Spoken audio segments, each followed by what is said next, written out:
What about the regional powers? How do they view the upcoming historic summit? Today we zoom in on Russia, a key player in North Korean affairs, an old communist ally, and a member of the long-stalled six-party talks. Kwon Jang-ho files this report from Vladivostok. Vladivostok, a Russian port city just a couple of hundred kilometers from the North Korean border, and possibly the setting for an important meeting in the near future. Despite Russia offering support to South Korea and the US for opening dialogue with North Korea, there are some who say Moscow's influence has been somewhat sidelined. But that may not tell the entire story, as there are now rumors that Kim Jong-un is planning to visit Russia in May to meet with President Vladimir Putin. And that meeting could take place here in Vladivostok. Its proximity to North Korea has fueled such rumors. North Korean leaders have traditionally only traveled outside of North Korea by train for security reasons, as seen last month when Kim Jong-un met with Xi Jinping in Beijing. Although a meeting with Putin is not confirmed, the possibility of one shows Russia is still an important partner for North Korea. Russia could be one of the security guarantors for North Korea if negotiations ever come close to making some agreement. Obviously, some guarantees will be needed.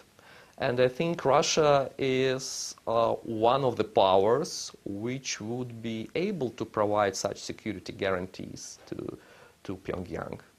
Local experts stress that Russia wants a peaceful Korean peninsula, not only to avoid a nuclear war on their doorstep, but also because of the mutual economic potential.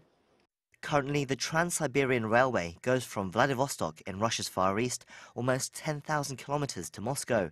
But at a few hundred kilometers in the opposite direction, it could go through North Korea all the way to South Korea, completing a link between East Asia and Europe. Moscow has invested some $300 million into the Rajin Hassan project, a rail line which connects Russia and North Korea.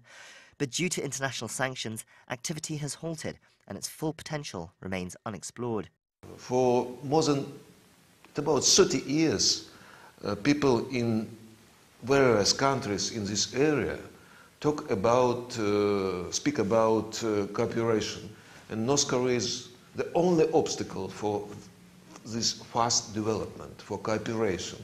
So if we solve this problem, it will work for all countries in this area, for Korea, for both Koreas, or for United Korea, for China, Japan, Russia, of course. The upcoming North Korea summits with South Korea and the US have also led to talks of reconvening the six-party talks. That forum, now dormant for 11 years, also involved Russia, China and Japan and formed the framework for Pyongyang to denuclearize. Moscow has been keen to promote its merits despite the breakdown in previous agreements.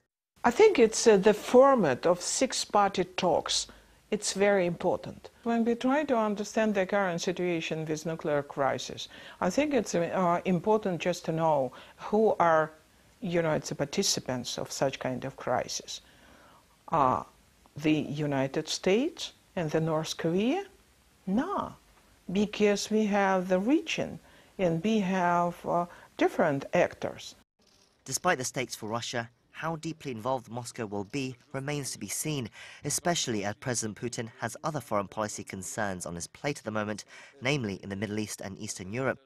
But any international deal with North Korea will likely need to involve input from Moscow. Kwon Jang-ho, Arirang News.